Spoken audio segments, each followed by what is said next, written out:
Welcome to the Paranormal Experience radio show with your host, Kat Hobson. We are here to learn all we can about every type of experience within the paranormal. There will be interviews with seasoned investigators of the spiritual realm, including ufologists, cryptozoologists, psychics, mediums, authors, and creators of technology, and others with credible knowledge to share. Together, we will find out what brought these investigators of the unknown into the field and learn what keeps them working so hard in it. I'm interested in learning how these individuals go about their work, and I believe you are too. This program is all about bringing those who are in the field together with our listeners who are interested in what they find. For us, the paranormal is all about working with and supporting each other. We're all here seeking answers to the questions that bother us so. Now, let's get those answers. And enjoy the show.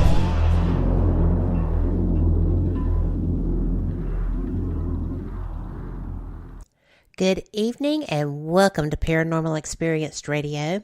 I'm Kat Hobson, your host, and I'm so glad you're joining us because this is going to be a fantastic conversation.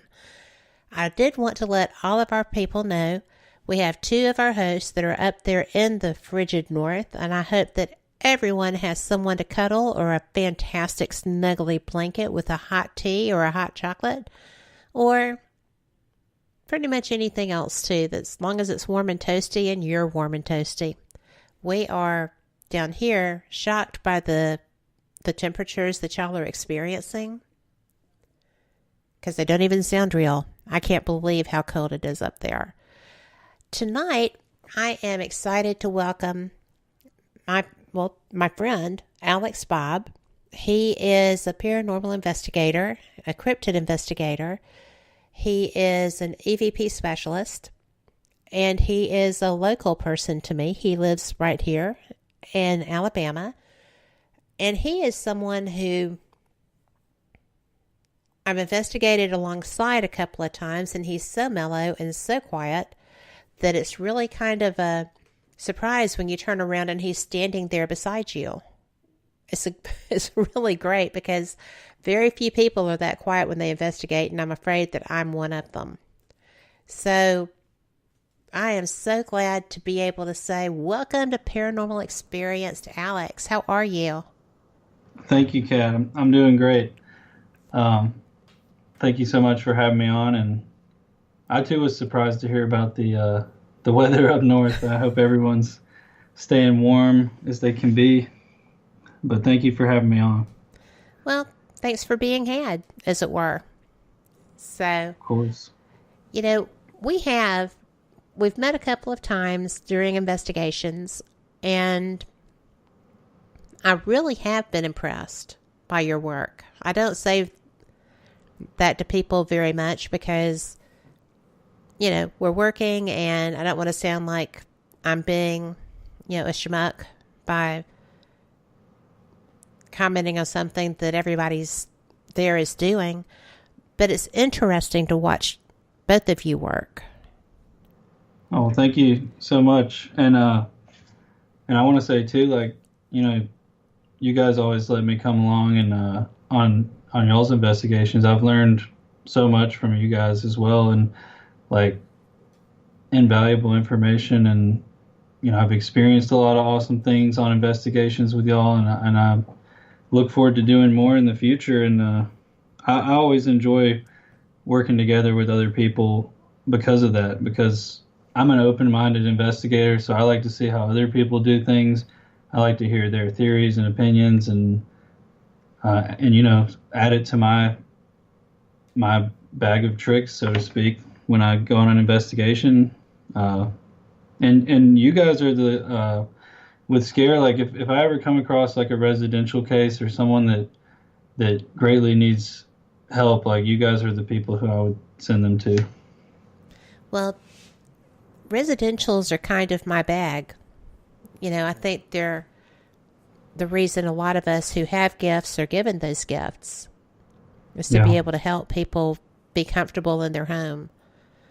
But the others, the public events and the public locations too, are really good training areas.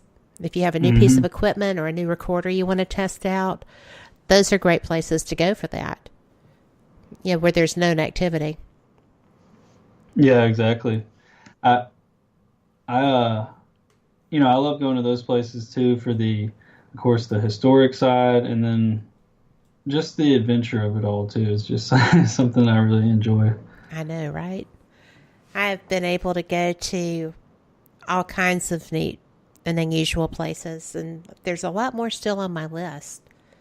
What's your Yeah. favorite one that you visited? Oh gosh. Well, recently, one of my favorite locations, and I think it was a location that felt so different than many others I had been to, is the Madison Seminary up in Madison, Ohio. Uh-huh. Um, it was a place that I felt like, I'm pretty sensitive when it comes to feeling out places and things, but this place like hit me like a ton of bricks, which was one of the first times I've really felt it that strong. And I was having these experiences where I would like sense that something was in a room or someone was in a room, like a spirit or something, and then my friend would be in front of me and he would hear something in that room, and I'd be like, I literally just felt like something was in there. So I guess it like me and Madison really clicked well. The building like really like opened up to me, I guess, and I had felt like a strong connection to that place. And that's also where we were just filming or we did like a 2-night filming for this documentary we're working on. So it's definitely a special place if you haven't been there yet. What type of a documentary? It's called Madhouse, a paranormal documentary, and basically what we're doing with this documentary is it follows 4 friends. We had never really met each other except for on the internet. Like we had all came together through the paranormal community, and we went and met up and investigated Madison Seminary together. And it just kind of follows that whole trip and about everything that we experienced there. And I won't be able to say too much, of course, about what happened and everything, but just my friend Keith is editing the film, and he's really great at what he does, and I think it's going to really turn out amazing because he's working on it. And it's going to be a documentary more about the investigation itself. Like there's going to be some historical facts and things like that come into play, but we're definitely going to have it focusing mainly around the paranormal investigation, which should turn out really, really awesome, I think. I think that sounds exciting. Who are the other people involved? Can you say? Yeah. So we got J.P. Doyle. He does Just Paranormal. He has like YouTube and Facebook, and he's from Texas. We got Steve Brott, and he's from South Glen Falls Paranormal. I think it's Paranormal Society. They're from New York. And then Keith Campbell is Wake Paranormal TV, and he's from North Carolina. And so we all drove up to Ohio. JP had like a 20-hour drive. He came and picked me up in Alabama, and then we headed up to Ohio, which was still I think it was about 9 or 10 hours. So he got to split it up into a couple days, but we had this awesome journey up there, and then literally one of my favorite places I've ever been. Like I can't wait for everyone to see it in its full glory in the film if you haven't been there yet. We're also doing like a premiere and an investigation there on April 6th, because the film's coming out on April 20th. Right. And but we're doing a big premiere and investigation there that night. So anyone in that area that wants to come, if you just search for Madhouse, a paranormal documentary, you can find all the information about that on Facebook. And if they check your page out, they'll find it too, right? Oh yeah, Oh, you yeah. can. I usually post everything on either on my personal on Alex Bob page or on the Spectral Wolfpack page. I try to post everything everything that's going on all the different pages that people might go. But yeah, so that's probably my favorite place, Madison. I really like old hospitals as well, though. Well, we did not get to do the one here in Birmingham together, but you've done it too, haven't you? Oh yeah. Back when I forget the guy's name, I think his name was Bob. He had, I had talked to him about going in there, and he was like, "Yeah, you can go in. It's kind of an enter at your own risk situation with the way that hospital has turned into, because it's pretty much wide open." And Well, it is. so It's completely yeah, open. yeah. I mean, there's multiple ways in and out. It is dangerous in there too. So, they didn't really have a way of containing it. The people who run it now are a little trying to be more strict about it, but people are still going in there all the time. People live in there Yes, as well. they do. Also, I think from what I've experienced in there, I experienced some darker things in there. Feelings of dread, which I guess could be residual from it being a hospital and all the things that that happened to people who went there. But we also got this strange scent of sulfur that came up out of nowhere, and then it just kind of moved on. It was almost like it was following us for a little bit. And then just some of the things that I've caught in there, and some of the like there's this one picture where you can almost see this figure. I can see it very clearly. Of course, you have pareidolia and people see things like in the pixelation and everything, but this one was just like pretty clear to me that it looked like some kind of weird. It almost looks like this little alien thing sitting in the background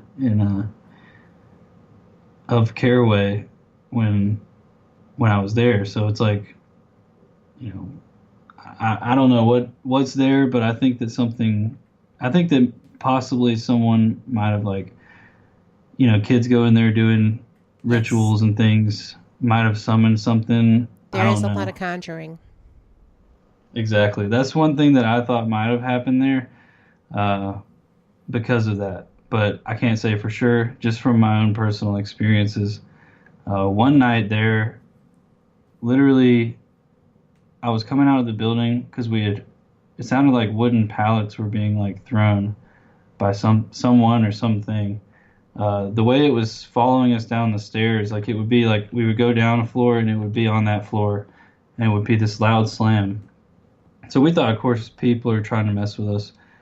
We get outside, and all of a sudden on the whole other side, you know how there's like an alleyway that goes up in between the two large? Yes. On that other side, windows started just rattling on the one building, and I could never figure out, like, what caused that or like what was going on. We had come in, we were down near the trauma center in that hallway that carries you around to the surgical suites. Mm-hmm. And we were coming back up toward the trauma center to go in from the back side of it. And those double doors that were chained shut at the end of that corridor just started going bananas. Oh my God. I was with Kim. Kim is like you. She does not get rattled. Yeah. But it was a little disconcerting. There was an awful lot that I got my first actual shadow in motion. Oh, wow. That's another thing. It was. And it wasn't a human shape. It was like a morphing blob. Mm-hmm. And I saw it, and Kim, I think, saw it, but I stopped looking through my camera,